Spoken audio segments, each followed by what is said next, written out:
ਵਾਹਿਗੁਰੂ ਜੀ ਕਾ ਖਾਲਸਾ ਸ਼੍ਰੀ ਵਾਹਿਗੁਰੂ ਜੀ ਕੀ ਫਤਿਹ। ਸੇਮਾ ਪਿੰਡ ਵਿੱਚ ਇੱਕ ਜਗ੍ਹਾ ਕੁਝ ਬੰਦੇ ਖੜੇ ਆਪਸ ਵਿੱਚ ਕੁਝ ਗੱਲਾਂ ਕਰਦੇ ਹਨ। ਉਹਨਾਂ ਵਿੱਚੋਂ ਇੱਕ ਨੇ ਕਿਹਾ, ਠਾਕਰਾ ਸਿੰਘ ਦੇ ਘਰ ਵਿੱਚੋਂ ਪਾਣੀ ਕਾਫੀ ਮਾਤਰਾ ਵਿੱਚ ਆਉਂਦਾ ਹੈ, ਜਿਸ ਦੇ ਨਾਲ ਸਾਰੀ ਗਲੀ ਵਿੱਚ ਚਿੱਕੜ ਹੋਇਆ ਰਹਿੰਦਾ ਹੈ।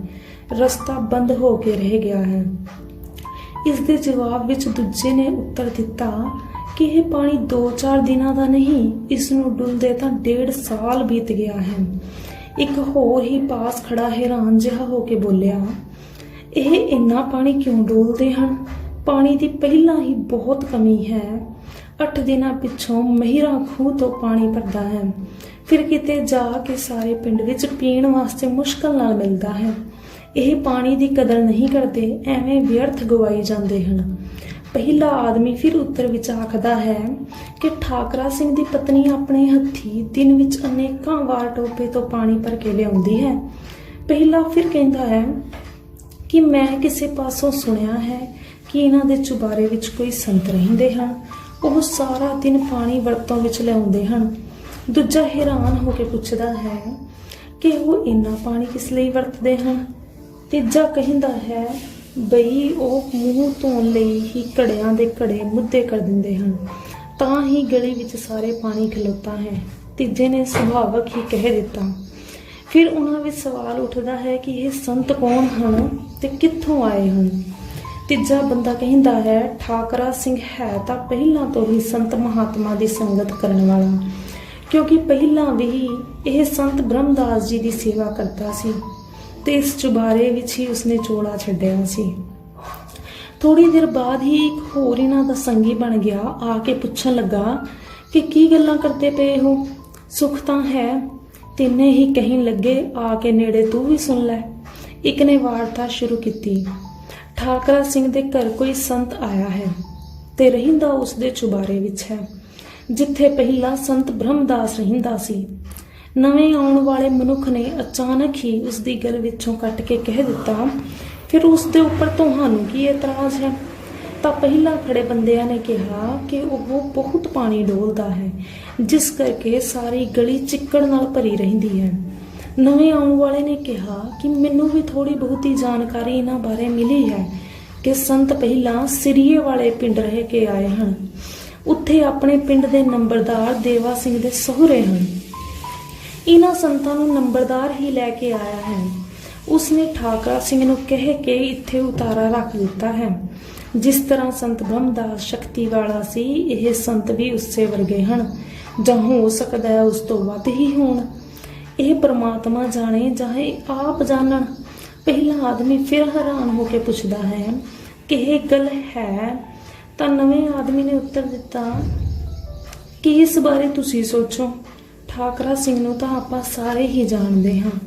ਦੇਖੋ, ਸੰਤ ਬ੍ਰਹਮਦਾਸ ਇਸ ਦੇ ਕੋਲ ਕਾਫੀ ਦੇਰ ਰਹੇ, ਤਾਂ ਤੁਸੀਂ ਦੱਸੋ ਕਿ ਜਿਸਨੇ ਪਹਿਲਾਂ ਸੰਤ ਨੂੰ ਘਰ ਰੱਖ ਕੇ ਸੇਵਾ ਕੀਤੀ, ਕਿ ਉਸ ਕੋਲੋਂ ਕੋਈ ਸਾਧੂ ਆ ਕੇ ਰਹੇ ਤੇ ਉਹ ਉਸ ਮਹਾਤਮਾ ਦੀ ਸੇਵਾ ਕਰਦਾ ਨਾ ਅੱਕੇ ਤੇ ਨਾ ਥੱਕੇ। ਵੇਖਿਆ ਹੈ ਕਿ ਉਸਦੇ ਘਰਵਾਲੀ ਕਿਵੇਂ ਸਾਰਾ ਦਿਨ ਘੜੇ ਨਾਲ ਪਾਣੀ ਢੋਣ ਲੱਗੀ ਰਹਿੰਦੀ ਹੈ, ਤਾਂ ਇਸ ਬਾਰੇ ਆਪ ਹੀ ਸਮਝ ਲਈਏ ਕਿ ਇਹ ਬ੍ਰਹਮਦਾਸ ਤੋਂ ਘੱਟ ਹੈ। ਫਿਰ ਮੈਂ ਇਹ ਵੀ ਸੁਣਿਆ ਹੈ ਕਿ ਇਸਨੇ ਸਿਰੀਏ ਵਾਲੇ ਕੋਈ ਤਾਕਤ ਵਿਖਾਈ ਹੈ, ਸੋ ਕੋਈ ਸ਼ਕਤੀ ਇਹਨਾਂ ਨੇ ਠਾਕਰਾ ਸਿੰਘ ਨੂੰ ਵੀ ਵਿਖਾਈ ਹੋਵੇਗੀ। ਉਂਝ ਤਾਂ ਨਹੀਂ ਸਾਰਾ ਟੱਬਰ ਸੇਵਾ ਕਰੀ ਜਾ ਰਿਹਾ। ਇਹ ਸੁਣ ਕੇ ਸਾਰੇ ਹੀ ਚੁੱਪ ਹੋ ਗਏ। ਤੁਹਾਡੀ ਇਸ ਗੱਲ ਦਾ ਮਤਲਬ ਮੈਂ ਨਹੀਂ ਸਮਝ ਸਕਿਆ ਕਿ ਤੁਸੀਂ ਤਿੰਨੇ ਕੀ ਚਾਹੁੰਦੇ ਹੋ। ਪਹਿਲਾਂ ਖੜਿਆਂ ਵਿੱਚੋਂ ਇੱਕ ਨੇ ਕਿਹਾ ਕਿ ਗਲੀ ਵਿੱਚ ਚਿੱਕੜ ਬਹੁਤ ਹੋ ਜਾਂਦਾ ਹੈ, ਜਿੱਥੋਂ ਲੰਘਣਾ ਹੈ ਬਹੁਤ ਔਖਾ ਹੋ ਜਾਂਦਾ ਹੈ। ਇਹ ਮੈਨੂੰ ਇਕੱਲੇ ਨੂੰ ਹੀ ਦੁੱਖ ਨਹੀਂ, ਸਾਰੇ ਪਿੰਡ ਨੂੰ ਹੀ ਹੈ। ਜੇ ਹੋ ਸਕੇ ਤਾਂ ਠਾਕਰਾ ਸਿੰਘ ਨੂੰ ਹੀ ਕਹਿ ਛੱਡੀਏ। ਨਵੇਂ ਆਏ ਨੇ ਫਿਰ ਕਿਹਾ ਕਿ ਠਾਕਰਾ ਸਿੰਘ ਤਾਂ ਪਾਣੀ ਨਹੀਂ ਡੋਲਦਾ, ਪਾਣੀ ਤਾਂ ਉਹ ਸੰਤ ਹੀ ਡੋਲਦੇ ਹਨ। ਠਾਕਰਾ ਸਿੰਘ ਤਾਂ ਸੇਵਾ ਕਰਦਾ ਹੈ।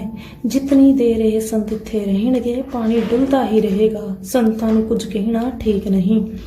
ਤੁਹਾਨੂੰ ਪਤਾ ਹੀ ਹੋਵੇਗਾ ਕਿ ਜਦੋਂ ਸੰਤ ਬ੍ਰਹਮਦਾਸ ਦੇ ਬਾਰੇ ਬਾਬੇ ਭੂਪ ਸਿੰਘ ਨੂੰ ਲੋਕਾਂ ਨੇ ਕੋੜੇ ਬਚਨ ਕਹੇ ਸਨ, ਪਰ ਬਾਬਾ ਭੂਪ ਸਿੰਘ ਨੇ ਕਿਸੇ ਨੂੰ ਮਾੜਾ ਲਫ਼ਜ਼ ਤੱਕ ਨਹੀਂ ਕਿਹਾ, ਸਗੋਂ ਕਿਹਾ ਕਿ ਇਹ ਮਹਾਂਪੁਰਖ ਹਨ, ਜਿਸ ਰਜਾ ਵਿੱਚ ਹਨ ਠੀਕ ਹਨ।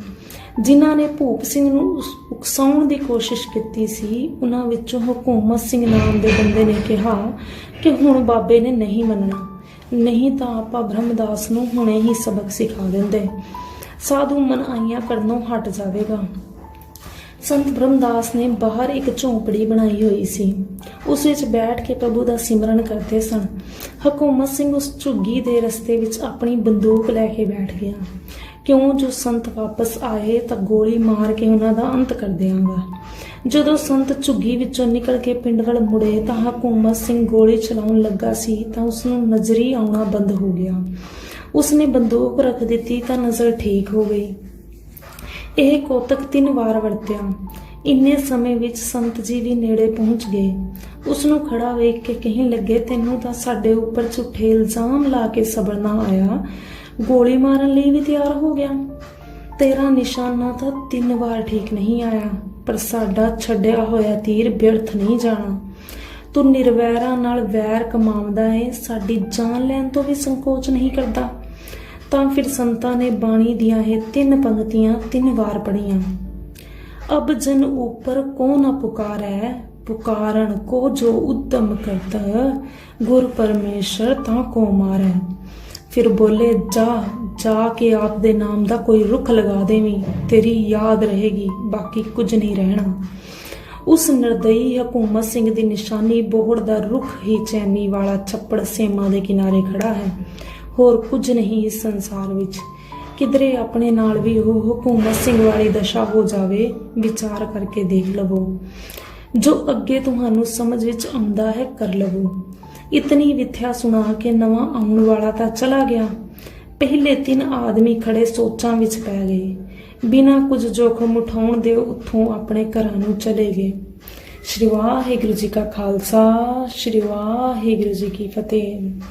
ਧੰਨ ਧੰਨ ਸ਼੍ਰੀ ਗੁਰੂ ਨਾਨਕ ਸਾਹਿਬ ਜੀ ਮਹਾਰਾਜ, ਮਿਹਰ ਰੱਖਿਓ, ਬਖਸ਼ ਲਿਓ, ਆਪਣੇ ਪੰਥ ਦੀ ਚੜ੍ਹਦੀ ਕਲਾ ਰੱਖਣੀ ਜੀ ਮਹਾਰਾਜ। ਸ਼੍ਰੀ ਵਾਹਿਗੁਰੂ ਜੀ।